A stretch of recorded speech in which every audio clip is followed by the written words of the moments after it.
Welcome to the Pongcast, brought to you by the Pong-A-Thon. We are a movement that exists solely to see the issue of modern-day slavery end. Right now around the world, there are estimated to be more than 40 million slaves, and we believe this is not okay. We fight modern-day slavery by creating awareness of the issue, but primarily through the fundraising of monies that goes to support 7 incredible organisations that tackle the issue of modern-day slavery in different ways. We raise funds through the marathon table tennis events, or what we like to call Pong-A-Thons, where communities all across Australia and the US will engage and play table tennis together, some for 2 hours, some for 24 hours, to raise money to fight modern day slavery. Since 2011, we've raised nearly $2.7 million, and we're very proud of the contribution that we have made in this global fight. In our episodes together, we will explore what's happening in the movement, as well as have incredible interviews and conversations with our partner organisations where they discuss the impact that is happening on the ground. We hope you enjoy it. Welcome to the 4th episode of the Pongcast. You're here with Dave and Matt from Pong HQ. Matt, how are you doing this fine September afternoon? I'm doing well, thank you. Yeah, glad to hear it. Yourself? Yeah, very, very, very well. Really just reflecting, we're at the end of September now, reflecting on the crazy month for Pong that September was. We obviously had our Pong United Livestream, which was a little while ago now, on the 10th and the 11th of September.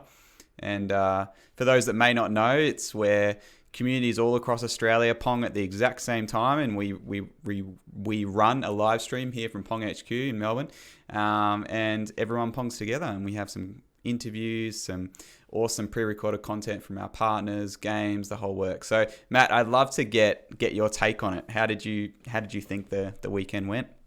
It was great, wasn't it? I mean, you've summed it up beautifully there, David. And if you're watching this and you missed out on all the fun of Pong United, it's on our Facebook page, isn't it? Correct. Yeah. The clips, yeah.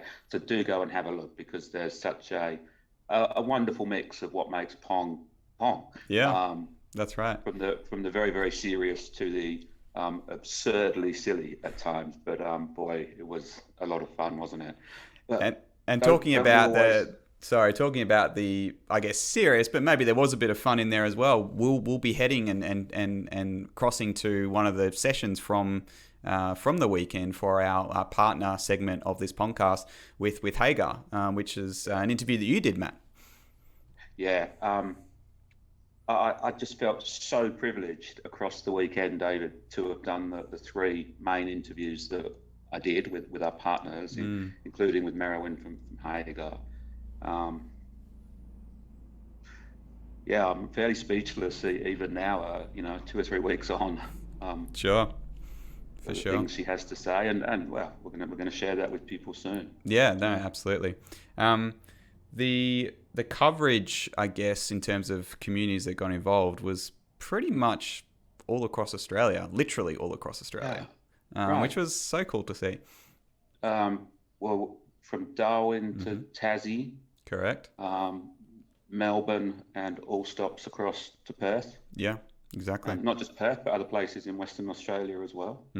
Yeah. And an amazing generosity shown by the Pong community once again.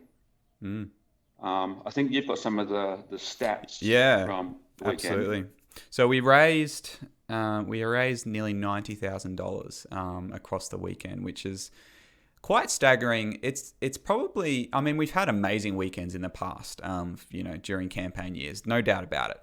But what's staggering about the Pong United weekend, Matt, was the fact that we did that we almost raised the exact same amount of money that we raised for last year's Pong United with about 2/3 of the venues.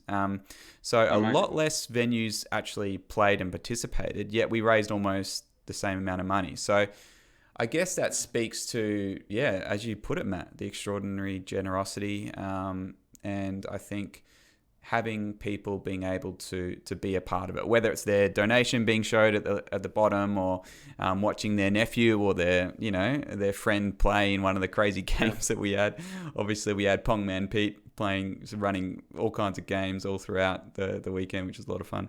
I think, Matt, it was from a dollars perspective, it was a raging success. But I think also it was a success from a lot of the interviews. I mean, obviously you talked to the Hagar interview, which we'll delve into deeper later in this episode. But we had a bunch of awesome interviews with some of our communities. Is there maybe a highlight of one of the communities that I guess really sticks out to you? Oh, no, I don't think there's one. I don't think there's one. There's so many. That sticks out, because they were all. Oh, this is awful, David. That's like saying, rank your kids. Who's your favourite kid? Who does that? Well, I know. I guess I have one in mind. I know you really enjoyed interviewing the Loxton boys. Oh, that was super special. Ben Grieger, for those who don't know, is a long-term event organizer in Loxton, and Ben is an incredible human being. And then he introduced us on the live stream to some of the young guns, the young guys, year 11, year 12 students who Ben has or is teaching. And these guys are the future, and I think I made that abundantly clear. And to see that in front of us, David, knowing that being an event organizer is hard work. You do not just put a Pong event on like that and have a great success. No. The best run Pong events take weeks, dare I say months, in the planning and organizing. You need committed people around you. And there's Ben with these 4 or 5 young guys who are keen as mustard. Yeah. Oh man, I can't wait till you and I get over to South Australia again next year. We get to Loxton and we get to meet these young guns and really get the Riverina cooking for Pong. Yeah. No, absolutely, Matt. No, I love. And I'll give you another one as well. Sure. I'll probably end up going through them all, David. But again, not supposed to have favourites, but Corryong Pong has been my favourite for a long time. And we did the dollars, David, on Corryong to try and work out the town, city, or region in Australia that has raised the most money per capita. Okay. And it's Corryong by a mile. Okay, understood. And just to go up to Corryong, that tiny town, and just see their ongoing commitment to Pong and the cause. Very heartwarming. Yeah. No, absolutely, Matt. So I think, Matt, it's probably worth segueing. Well, it's not a segue, but really just honouring all of our event organisers. As you said, it's a lot of work. To run a great event, you've really got to get the whole community engaged. You've got to make people aware of why they're doing what they're doing. You've really got to, as you've put at the start of the episode, the crazy and the serious together, and marry those successfully. And so, Ben Grieger obviously singling you out, the Corryong crew, Craig and Jen, all of the event organisers. I think of just a couple that come to mind. Dubsy Want from Clovercrest, they smashed their record. They raised $17,000. Tim from Bunbury. Hats off to you, Tim. You did an incredible job this year. They're at what, $24,000, which for a town like Bunbury is amazing. All event organisers from we had a couple of new event organisers in Jesse Hahn and Kynan Mann. I think both of those guys were new. So now I feel like I'm gonna have to roll through them all. But you know who you are, event organisers: Nathan Wardle in Hobart and Daniel Sales in Darwin. I'm sorry for those that I haven't mentioned out loud. We really honour you. Really, a big part of why Pong United was so successful was because of you guys. So.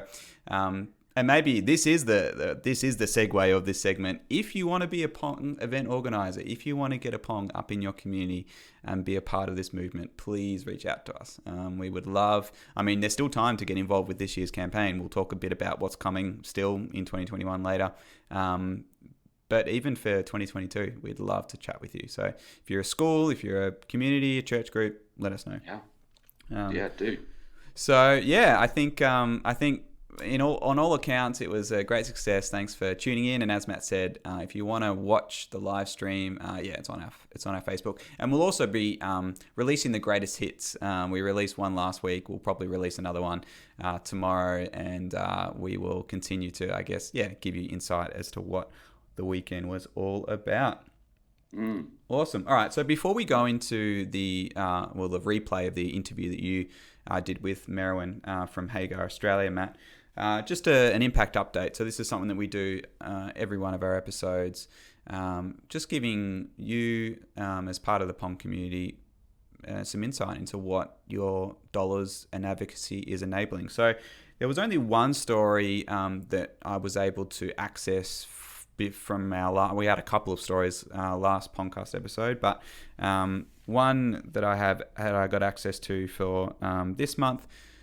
The reports come in sometimes there's heaps, sometimes there's only a few. It really depends on what, sometimes our partners are so busy doing the work that the reports come in a little bit. So obviously the next episode we'll update you on impact that may have been achieved but hasn't been reported on yet. So this is a story of a man who was looking to secure work. So I think one of the general trends, Matt, from all of our partners is since COVID has become a real feature of the global landscape, jobs and job security, especially for poorer areas and communities, is a real struggle. And when job security is threatened, then people become more vulnerable for exploitation. And I guess this is kind of what has happened in this situation. So a man was struggling to find work and was basically trying every angle, opportunity that he could find, and found a gentleman that was willing to provide work at his farm, and said, basically allowed him to get an advance of monies because of COVID and the lack of work, he had a bunch of debts that needed to be paid. So this gentleman gave a huge amount of money, relatively 550 Australian dollars, as an upfront sum, and basically said, look, you can work on my farm and pay it off. Fortunately, a lot of these stories are very similar in that when he gets to the farm, he doesn't get paid, or he gets paid. He did get paid, but at like 1/10 of what he said he would get paid. He was forced to do really demeaning work. So the work that he actually was contracted to do, he wasn't doing. He was working 100-hour plus weeks doing really demeaning work. He didn't have a place to stay, so he didn't have a proper room or an appropriate place to sleep. That then escalated into the farm owner actually going and threatening his family, and abusing his family, verbally abusing his family, basically saying, look, if you don't work every day, if you don't meet your quotas, I'm going to do things, basically. And this went on until he was basically saying, if you escape... Oh, sorry, I forgot to mention, he actually borrowed money from a friend to pay this guy off, and the guy just refused to acknowledge that the debt was paid. And he basically said, if you escape, I will kill your family. That's basically what he said. So, extraordinary circumstances. And so the wife got to a breaking point where she reached out to one of the partners of one of our partners, and made the authorities and this partner aware of what was going on. And then on August the 29th, so almost exactly a month ago, they went in and rescued this guy. He was basically being tortured and abused at this farm. He was there for 7 months. I should have said that. He was there for 7 months in this way, in this condition.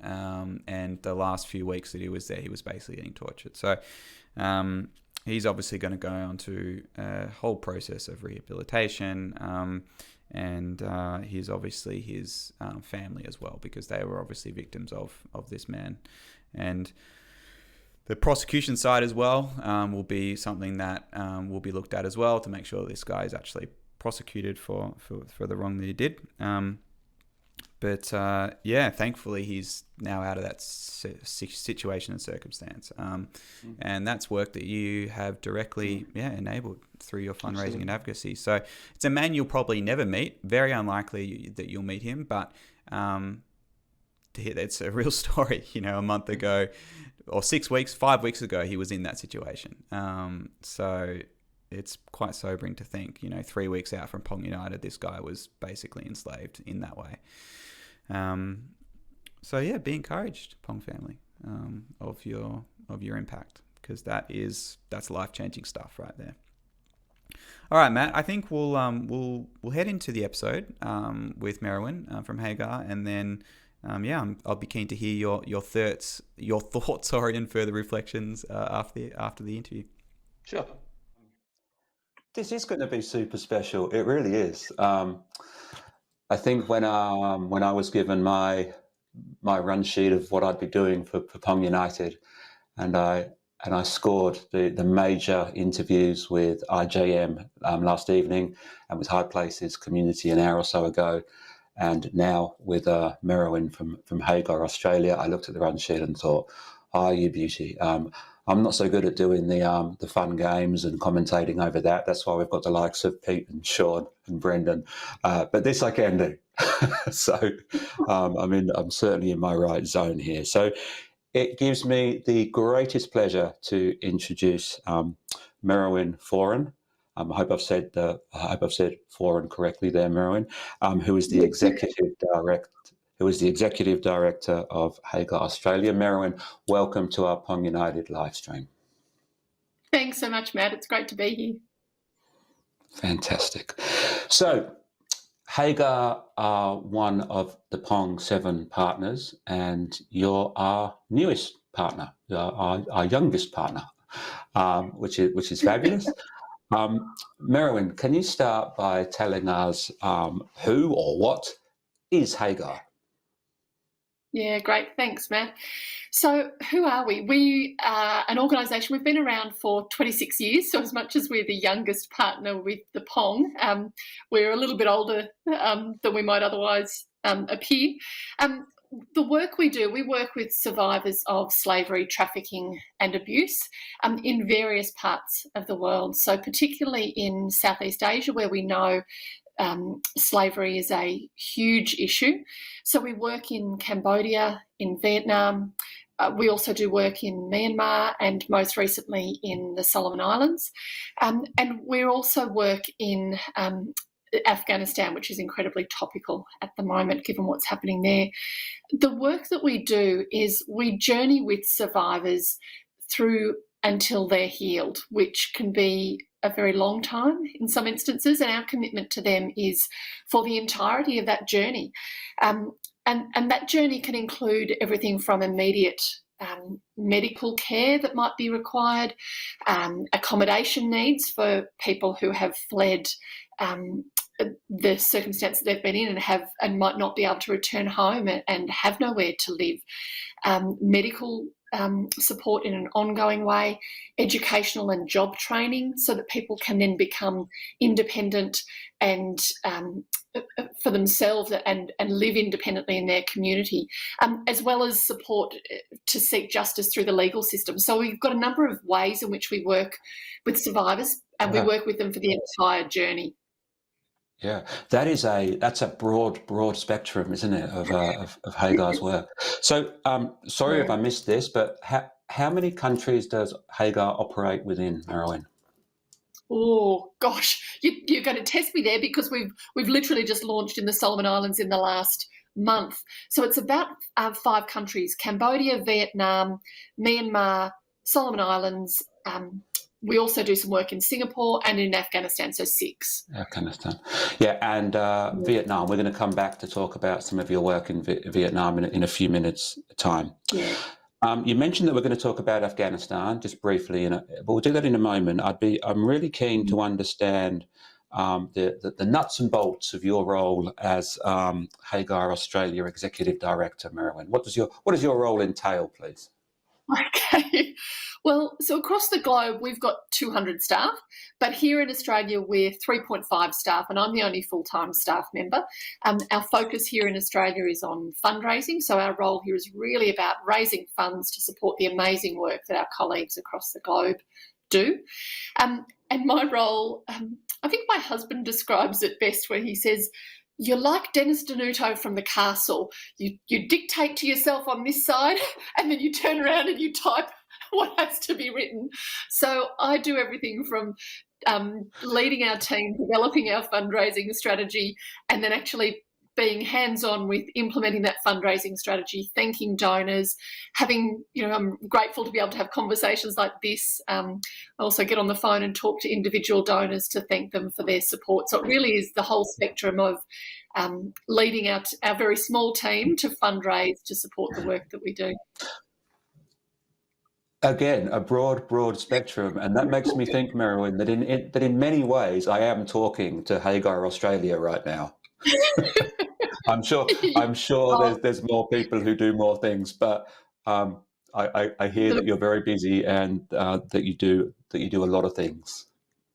Look, there's a lot going on, but I'm incredibly grateful for the small team whose paid role it is, but we've also got a really dedicated small team of volunteers as well who, without collectively, though, all of those team members, paid staff and volunteers, I wouldn't be able to do what I do. So it's absolutely a team effort. I just get to be the one who gets to be the face of it and have this conversation.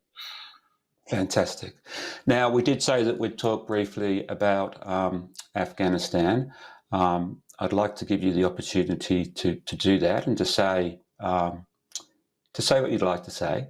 But before that, Merewyn, if there's people who are watching the stream and they're thinking that, I'd like to give directly to the work that's going on in Afghanistan at this time, you can do that, and we welcome it.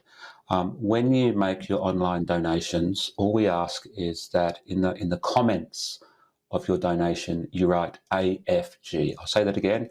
If you just write AFG, we will know, Pong admin, when that donation comes in, that money is to be directed to Hagar Australia and directly for the work that's going on in Afghanistan. So please, Merewyn, be our guest and let people know what you'd like to say about the situation at the moment. Thanks so much, Matt. Yeah, it's an incredibly difficult time for our team at the moment. So we have a team of staff in Afghanistan, and we've been working there since 2008. And there's some incredible sensitivities around what we can say and can't say because of the need to protect the safety of those staff who continue to remain there. As you can imagine, just from what you would have heard in the media, what's occurred over the last couple of weeks has meant that the work that we typically have been doing, we've had an overriding need to respond to the unfolding humanitarian crisis that is there. So we're continuing to support the people we had been working with, but the need is now very much a humanitarian crisis. So our staff are telling us that in Kabul, they've seen more than 15,000 people who have fled to Kabul for their own safety and are living on the streets, many of them families and many of them with nothing. So the way we are responding to that crisis, we have an in-house doctor who we had been working with before the fall of Kabul, and he's working to deliver immediate medical support to those displaced people on the streets as much as possible. And then we're identifying there is need for people for basic food, basic provision of vouchers for access to electricity. We're seeing in the last week, because the banks there are still closed and so many people can't even access cash, we're actually seeing people pouring out onto the streets, selling their own personal items just to try and actually secure cash to be able to afford food for themselves. So there's an incredible need there that despite the anxiety and fear that our staff themselves have for their own personal circumstances, there's a real commitment to want to deliver support, and we are raising funds particularly for that at the moment as well. So I appreciate the chance to share some of that with you and with the Pong family. Yeah. Thank you, Merewyn. Again, Pong Nation, if you would like to have your donation directly sent to the work that Merewyn is doing with Hagar Australia in terms of the Afghan response, do please just put AFG into the body of your donation, and we will ensure that reaches Merewyn and the team really quickly.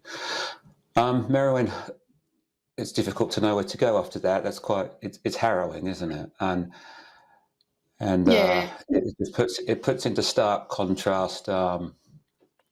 Everything's relative, of course, but it puts into stark contrast some of the issues we might be faced with in our day-to-day. I'm not saying that everything's easy, and of course, first world problems are still problems. But I'm sure that for most of us attending school or our places of employment at the moment, we probably don't have to be concerned about our safety. No, yeah. and it is difficult to share some of what I've shared, but one of the messages I like to share alongside of that is that there is hope and there's an opportunity to do something. That's exactly what the Pong community are doing right now. People have taken a step, taken action to make a difference in their world, and that's where I think we can focus. And that's one of the things I love about the Pong campaign message. One life. That's brilliant. That takes a problem that can seem overwhelming and can put it in the context of I can actually make a difference as an individual. For sure. Merewyn, that is the most beautiful segue into the what I hope is the absolute main course of our interview, one life, storytelling. And I know you have a pretty spectacular story to tell of your own, and I would very much like you to share with our audience what you're comfortable sharing from that story that leads you to be where you are right here, right now, talking with me. Over to you. Oh, thanks, Matt. That's your words are very kind. Look, it's just my story, but I guess it's a special one to me. But I'm happy to be able to share it. So, I grew up in a family where it was made clear to me that it's important to make a difference. I went through my schooling, I went through my university studies, and then started off my career working in advertising, which I absolutely loved. I was very blessed to have an opportunity to work in one of Australia's largest advertising agencies, and I was surrounded by some of the most creative people who were coming up with the most incredible campaigns that I was thrilled to be able to be a part of. But after a pretty short period of time, I got sick just for a handful of days, but my doctor said to me, if you don't stop talking, you're going to lose your voice permanently. And so I actually had to stop and take 3 days out and rest up. And that rest gave me the chance to reflect on the fact that there was something that just didn't quite sit right with me. And I realised that it was the fact that my values just weren't aligned with the industry that I was working in, and it just didn't quite sit well with me. And so I actually went into my employer after those 3 days, and I walked in and I resigned. And they said to me, what are you going to do? And I said, I'm going to go and volunteer in Uganda. And so I'd found an organisation that I really loved their principles. They were about making a sustainable difference. And I lived and worked in a village in Uganda for 6 months with local Ugandan communities, teaching rural agricultural development. So a vast world away from advertising. And I returned to Australia. I returned to Australia after that, and I thought I needed to make that synergy happen in an ongoing way. And so that's when I decided that I needed to marry my marketing and advertising experience and in a not-for-profit environment. And so that's when, about a decade and a half ago, I then started in a small contract role that then led on to a number of different roles across different organisations across the not-for-profit space. And for me, it it's where I feel like I've landed where I need to be in terms of being in a sector that makes a difference. And 2 years ago, I then arrived at Hagar, and feel incredibly grateful to be part of our team making a difference here. Wow. So if there's a main takeaway from that, Merewyn, tongue-in-cheek perhaps, always listen to your doctor. Yes, I'm not sure he quite told me to go and resign the next day and throw everything in and do that. But actually, the part of the story I didn't share, which floored me at the time, but says a lot about the environment I grew up in, I think, is I resigned, and then I went home and I said to my family, guess what I've decided to do? Gave them no context. I just said, guess what I've decided to do? And within 2 guesses, they didn't guess the country, but they guessed what I was doing. And I thought, well, that speaks volumes about, I guess, the context that had been set for me growing up, and that was important for me to then live out in my own life. Yeah. Merewyn, just take me back a step here. When you made the decision to go to Uganda, did you have a husband or partner and children in tow, or were you unencumbered at that time? No, I was single at the time. I was in my late 20s, and so I was in a position to be able to make a decision like that pretty freely. I think it would have been much harder making the decision otherwise. It was still a real challenge for me. But I was single at the time. Sure. Okay. So now let's flip that idea of one life around to the other side of the equation. That's a fascinating story for us to hear, Merewyn, about how you've ended up where you are today. But now, please tell us a story or two from what you have personally seen or heard of one life impact because of the work that Hagar Australia has been able to do. Thanks, Matt. This is the part of our work that I love sharing about. And I'll preface this by saying I may get a little emotional because even though I've shared this story previously, it's hard to not be impacted when you talk about Please do, Merewyn. I'd be disappointed if you didn't. Thanks. So I want to tell you a story about a young girl who she was 4 years old, and she still remembers this experience herself, and she has shared this with us. So she was living at the time in Cambodia with her family, and as a 4-year-old, Sophia remembers being taken to a local market by her father, and without any words being handed to a woman there, and then being driven 300 kilometres with this woman who she didn't know, and she was then taken to a village and forced into domestic servitude as a 4-year-old, which for me is just gut-wrenching. I have a 4-year-old myself. I struggle to get him to clean his teeth by himself, let alone, being forced into domestic servitude. And Sophia then, over the next number of years, was forced not only in that family but then in other families to fulfil domestic roles, and was forced to do this against her will. This was completely away from her family. She was often the victim of violence, quite severe violence during that time, and without any element of support. And on a number of occasions she did try to escape. But as you can imagine, a young girl, the age that she was, how could she possibly know where she could go or how she could get help? So most often she was then caught and returned to the home and suffered severe punishment because of her attempted escapes. It wasn't until she was 12 years old that she managed to steal a bicycle, and she rode as fast as she could and as far as she could. And she was actually found in the evening time in one province still riding, and there were community members who looked at her and thought, why is this unknown child out at night? And they took her to a village chief who knew of Hagar and our work. And so at 12 years of age, Sophia arrived at Hagar. And that's when everything changed for her.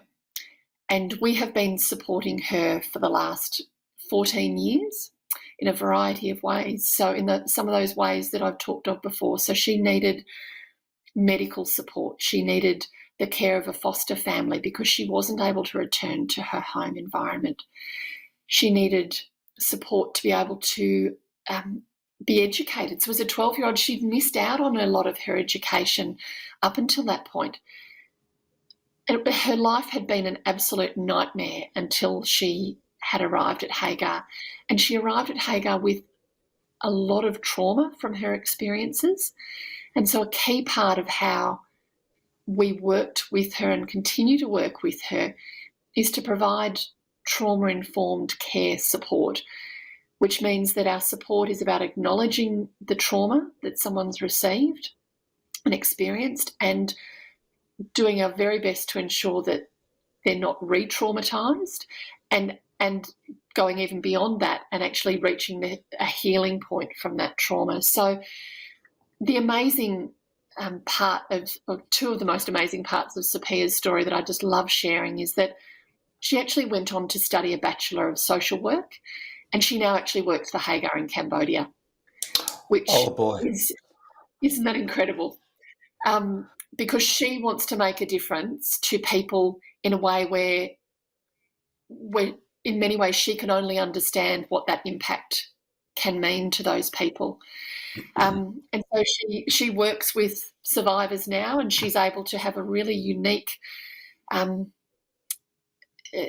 deliver really unique support to them because of her own experience. The other part of her story, which it just amazes me, is back in 2017, she hopped on a plane for the first time and she came to Australia and actually presented to the Australian Parliament, who at the time were, were undergoing discussions around what then led to the Modern Slavery Act. So Sophia shared her story with parliamentarians and actually brought to life for Australian parliamentarians the impact of slavery and what that can mean. So took this out of the theory books at the time of what parliamentarians were discussing, and she was brave enough to share her story. And that was a key part of what led to the implementation of the Modern Slavery Act in Australia. So she's gone from having her own incredible, devastating nightmare experience, has been supported by Hagar through her healing journey, and has then been determined to actually make a difference herself, not just at a local level, but actually at a global level, which I just find so incredibly inspiring. Well, I'm quiet because what do I say? How do I possibly follow that, Merewyn? She's an inspiration. She's an absolute inspiration. It's inspirational purely hearing about her, Merewyn. And I find it hard sharing without crying. Sorry, Matt. Yeah, no, that's good. I'm glad you are. Doesn't it bring it home that each and every person on the planet has a story? And we talk of 45 million people in slavery in the world, and how do we get our heads around that? Because we can't, because it's too much. But we hear Sophia's story, and we hear the tragedy and then the redemption of that story and the full circleness of it to the work she's now doing and who she's presenting in front of, and your investment of your one life and of course many others within Hagar. And using some, one way or another, using some Pong dollars along the way, kind of thing. Absolutely. We're changing the world one person at a time. And as we've said countless times in the live stream already, when we change one life, it's never just one life that gets changed. And Sophia is a living testament to that. Gosh, what an amazing story. Yeah. Look, she's incredible. I think the other thing, Merewyn, that I take from that story, and it was something that the HPC boys said earlier this morning. There's rarely, if ever, a quick fix when we're looking at bringing people out of slavery. It's a journey that needs time, commitment, effort, love, all ongoing. It's Absolutely. It's something I talked with David about from IJM last evening. Yes, on the news, we might get that 40-second grab of some girls being brought out of a bar where they're in sexual servitude, and they're being rescued. Wonderful, and needs to be done, of course. Absolutely. But the whole issue is so much more complex, isn't it, than what we might see in a news film grab. Oh, look, it's incredibly complex. Yeah. Yeah, and I really hope, Merewyn, that as people are watching the stream, that they're really picking up on this. That this is difficult, and it takes people like yourself. I mean, incredibly intelligent, switched on, creative, caring people to help bring an end to these problems. And I'm talking this out as I'm thinking about it, Merewyn. Yeah. So yeah. I feel we could talk all day, Merewyn, but we are into our last 5 minutes. So I do have a couple of questions to finish with. Can you please tell people watching the stream where specifically Pong dollars have been utilised by Hagar Australia as we've supported you over the last couple of years? Yeah, of course. Thanks, Matt. Look, I can certainly talk particularly to last year where Pong dollars have gone to in a way that's been something that we've done that's been a bit different, and it's been driven by the climate that we're in globally with COVID.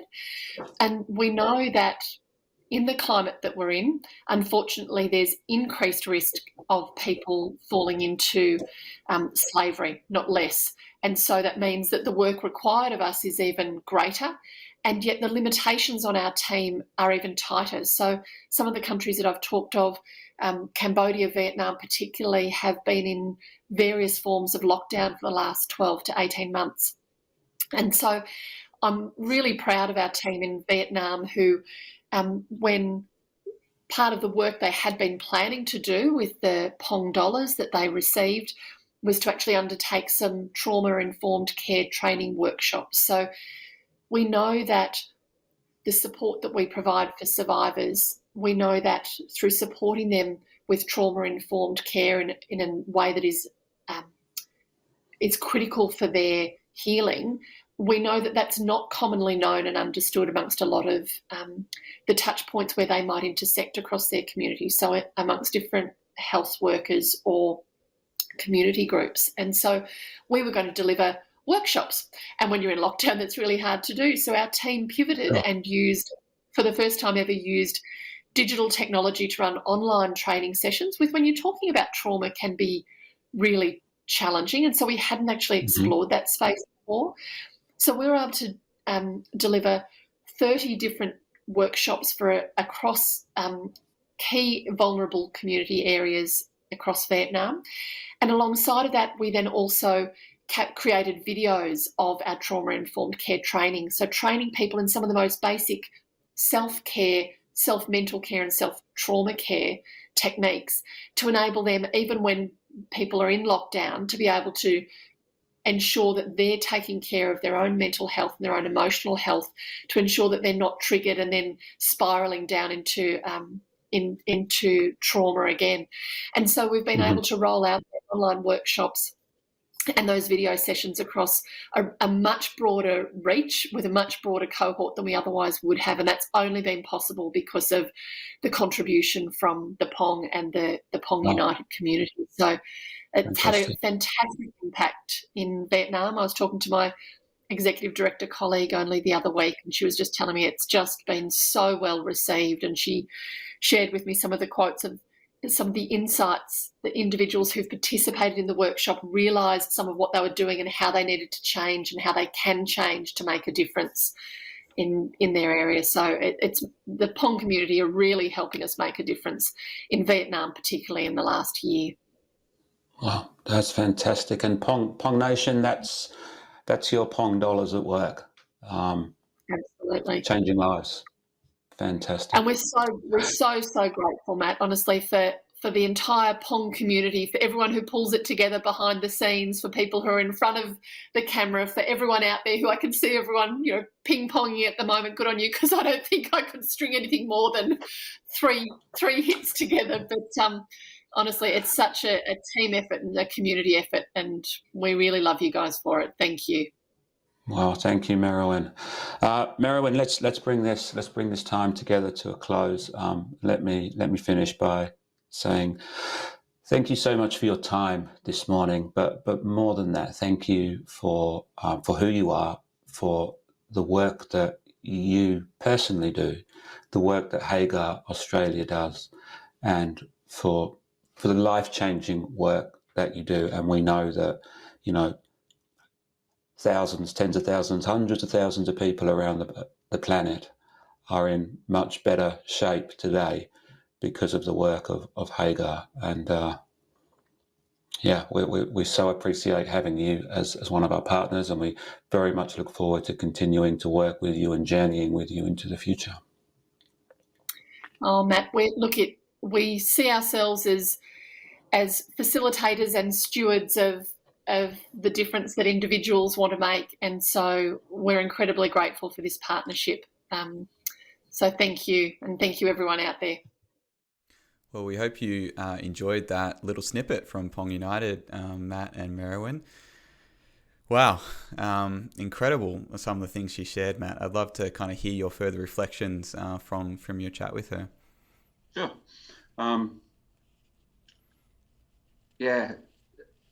It's funny, David, somewhere else in Pong United across the weekend, I think it was Pete, who said something like, so often in our society that our heroes are sports people and movie stars and rock stars and whatnot. But honestly, Merewyn's one of my heroes. And I look across our 7 charity partners, and boy, oh boy, there's a lot of heroes there, really. I think she's an extraordinary lady. Is my first reflection. I guess there were 3 things I think I'll talk about here, David. One is that, we say it so often, don't we, that we're in the West. You and me, we're male, we're white, we're privileged, and we might have days at work that aren't so good or don't bring us a lot of joy. Merewyn's dealing with staffing issues at the moment in certain parts of the world where some of her staff feel for not only their safety, but their very lives. Their lives, yeah. As they're going about caring for others. And that's something that I hope I never experience. Yet at the same time, I can only admire the strength and the courage, and I guess the conviction of such people to do the work that they do. I find it very sobering, David. Absolutely, yeah. When Merewyn talked about how Pong dollars have been used, and she talked particularly about the Vietnam project, and how COVID made life difficult, and then they got creative and inventive and created something that was bigger, better, perhaps more impactful than things might have been otherwise. It just made me think, we are dealing in an industry where what is it? Necessity is the mother of all invention. Is that the saying? Yeah. I mean, we saw it ourselves, didn't we? I mean, but for pandemic, we wouldn't have done Pong United last year. True. And the creativity that's come through that. But just hearing how a partner still sees that the need is out there within the communities they're working in, recognizing that it might be jolly difficult to work as per normal, what they're used to, then having to find creative, alternate ways around it. And again, it's the dollars of Pong Nation at work, and that was great. No, absolutely, yeah. I thought I had 3 things to say, David, but it seems to have been 2. The third one's run away and escaped you, has it, Matt? That's right now. That's okay.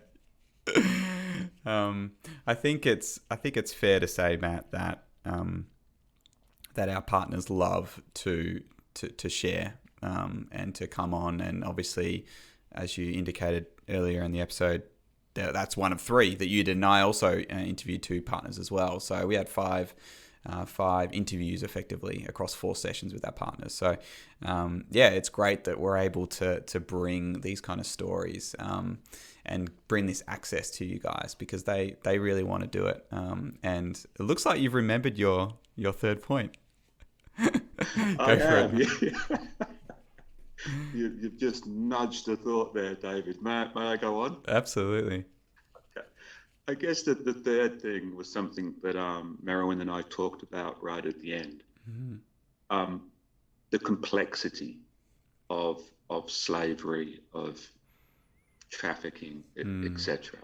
I think we talk about the Channel 10 news grab, the 30-second sensational article of girls being rescued from a bar. Great. We know it's important. Absolutely, of course it is, because they're human beings. They're part of the one. Yep. Absolutely. But oftentimes that kind of sensational news grab does not reflect days, weeks, months, years of planning, organizing, not to mention the dollars necessary and the commitment of the people involved to bring that story to fruition.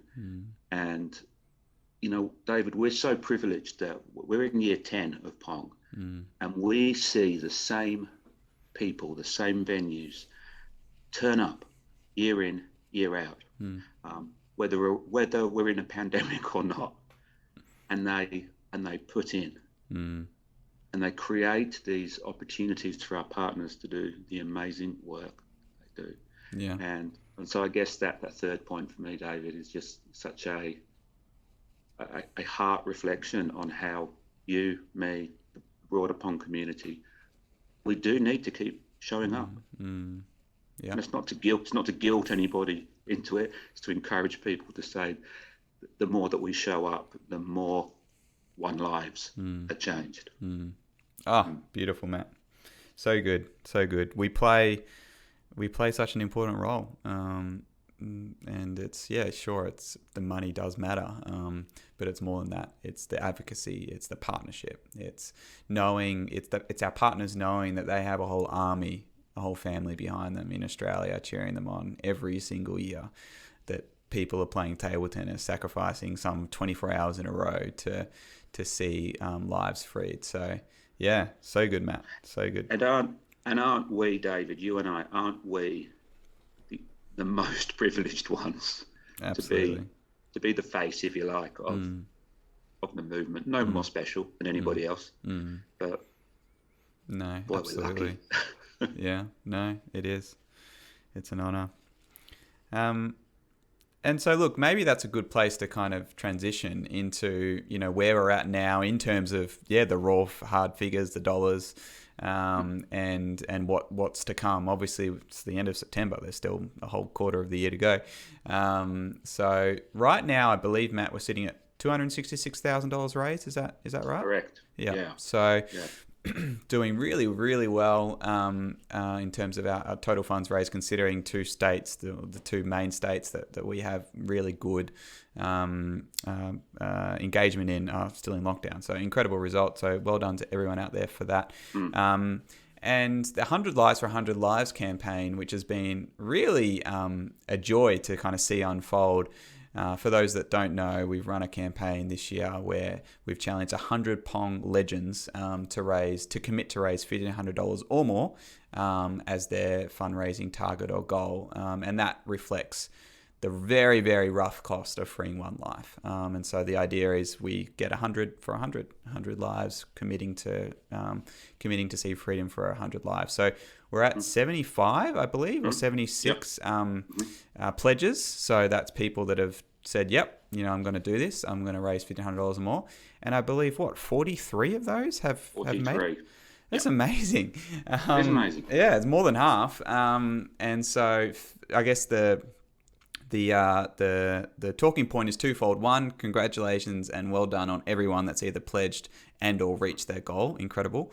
And secondly, we need 25 more. We've still got room. We would love to see that 100 lives for 100 lives be fulfilled in 2021. It would really be a staggering achievement. So, David, it could be that somebody or more than one person is watching the Pongcast thinking, I too could be one of those legends. Yeah, absolutely, Matt. But David, somebody also might be thinking, what if I decide to become one of the Pong legends and make the attempt to raise $1,500, but I don't quite make it? What then? If you're part of a Pong and you get to $1,000 or something, yeah. Well, I think part of the pledge is really a commitment to see those funds raised, and so often what will happen is exactly what Matt's described. You might get to $800, $900, $1,000, $1,100, and you're still a little bit of a way off. We encourage you to see it through. Try and continue to tap all your networks. Do as much as you can to see those total funds raised. In fact, Matt, what we might do, this is a commitment from Pong HQ, towards the end of the year, we're going to highlight all of those that have pledged but haven't quite made it yet, and get their names far and wide. So to broaden the net, so to speak, to give people opportunities to cheer them on through a small donation or something. So, love it. But I think Matt, that's at the heart of it. Really, it's about seeing by the end of 2021, getting to that $1,500. I think being able to do that would be really special. Yep. It's been a great campaign, that one. Yeah, absolutely. It's been really awesome to be able to highlight and celebrate those that have made the choice to raise because let's be honest, $1,500 is a significant amount of money. So for those that have answered the call, we honour you today. So Matt, maybe give us just a real brief synopsis. Don't have to go through all the venues that are still going, or communities is probably a better word, that are still going to run. But as I said, we've still got a whole quarter of the year left to go. What's there? What's ahead for the rest of the year for Pong? Okay. Well, it's a good question, and it's an interesting one. We started the Pongcast talking about what a cracking month September has been for us, largely due to when we held Pong United. Yes. Traditionally, October has always been the really big Pong month. That's starting to change a little bit. A part of that's due to the pandemic. And what we are starting to see is one or two venues in Victoria and New South Wales now who were planning on ponging in mid to late October. They're putting off now until late November, early December. So, I know a couple of events that are going to be held 2 weekends before Christmas. So it really is a very elongated campaign this year. Yes. As of right now, David, I think there are still the better part of 25 venues still to play. Yeah, right. Wow. And that is across most states and territories. There's some new venues that I can think of. There's some very well established, rusted on hardcore Pong venues. Well, how about you shout out two venues, and I'll shout out two venues that are yet to Pong. We've got Nedlands in Perth. Yes, a very established Pong community. Who are just always amazing, and a very consistent Pong venue who we talked about showing up. A Pong venue who shows up year in, year out is friends from Abermain which I believe is about 100 kilometres north of Sydney. And they're one of the venues that are now looking at doing an early December. Okay. Yeah. Yeah. Understandably. They're two established venues. Yeah. Yeah. Awesome. So for me, if you did establish, I'll do 2 new venues that we've got coming up. So I know that City Reach Oakton, which is a church in Adelaide, who we met up with, had the pleasure of meeting up with in the little lull where we were able to travel at the start of the year. We met up with that crew, and they're ponging for the first time this year. Their youth group, I believe, at the end of October. So shout out to Ollie and Josh and the whole crew there beneath. Looking forward to seeing you guys run a great event. And then Townsville Grammar, Matt. I mean, you're probably better to speak to this than I am, but this is an awesome new Pong that's being established this year out of a school in Townsville. So you're across this more than I, so tell us a bit more about it. Oh, yeah. So there was an event held at, I believe, Townsville Baptist Church last year. Okay. And a youth event. And one of the young men who attended, a young guy called Oliver, who's part of Townsville Grammar School, has then taken the Pong back to Townsville Grammar School and said, let's Pong here. So we talk of Pong planting, and this is like the classic Pong plant. Absolutely. So Oliver contacted us 5 or 6 weeks ago saying, we're going to do a Pong at school and we're hoping to raise $20,000. Now, if any event raises $20,000, that's more than significant. Yeah. For a first-time event to even be shooting for $20,000 was unheard of. Yes. So we've talked to Oliver and his Year 10, Year 11, Year 12 planning crew, of which there's about a dozen of them. A dozen. Wow. Yeah. They're incredibly on board. We're working with them to get registrations happening. We believe there's going to be a billboard in Townsville promoting the Pong event. So really? That's something to look forward to on our socials when that comes through. So, and when are they ponging? Or maybe did you mention that? Mid-October. Okay. Yeah, so just around the corner. Yeah, awesome. So we watch that with great interest to see how that progresses. But it looks, and what we're hearing, it's very exciting. Yeah. So shout out to Oliver. Oliver. Shout out to Oliver. Thanks for putting your hand up, mate. Very exciting. And we're keen to see how you go. We're cheering you on. Lots of communities still to run. And as you said, Matt, Abermain being an example, a lot of Melbourne, Victorian / New South Wales venues open to run later in the year, which is to be expected with COVID. And it's never too late to register, is it? Never too late to register, Matt. Yeah, great plug. So if you're a community that maybe saw this online and thought, I'll see what the Pong's up to, and you haven't Ponged for a while and you want to do something fun and engaging in your community, get on board. Like, it's such a great thing to do now that, well, hopefully in 4 to 6 weeks' time, with New South Wales and Victoria starting to open up. David, do I have permission to be blunt but courteous? Absolutely. Oh, great. Because it's your ponging that changes lives. Absolutely. When you Pong, when you raise dollars, those dollars work 365 days of the year. Our partners use those dollars constantly. Please, when you're Ponging, just never ever think that, a bit of a fundraiser, a bit of fun, there's $50. I hope they put it to something good. You don't have to hope that it goes to something good. It does go to something good. Yeah. It goes to rescuing somebody from slavery. 45.8 million people in the world in slavery today. Twice the population of Australia, more or less. We can't understand that. It's too much, but we understand one. And can we work to bring one person out of slavery? Yeah.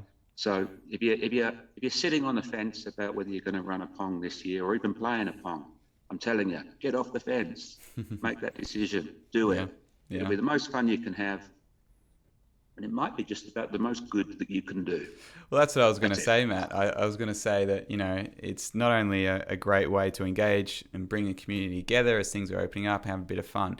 It's a way to make 2021 count, to make your impact known and felt. Please reach out to us on our website or on Facebook. We're very active on Facebook Messenger if you want any further information. And I think that's a wrap, Matt. thanks for joining me on this episode, and looking forward to touching base with everyone in next month. Great stuff. Awesome. Thanks, mate. Hey, thanks so much for joining us for this month's Pongcast episode. We really hope you enjoyed it. To learn more about the Pong and to join this fight against modern day slavery, please visit our website, pingpongathon.com. We're also very active on Facebook, so please follow us there, facebook.com/pingpongathon. And we look forward to joining you in the next Pongcast episode.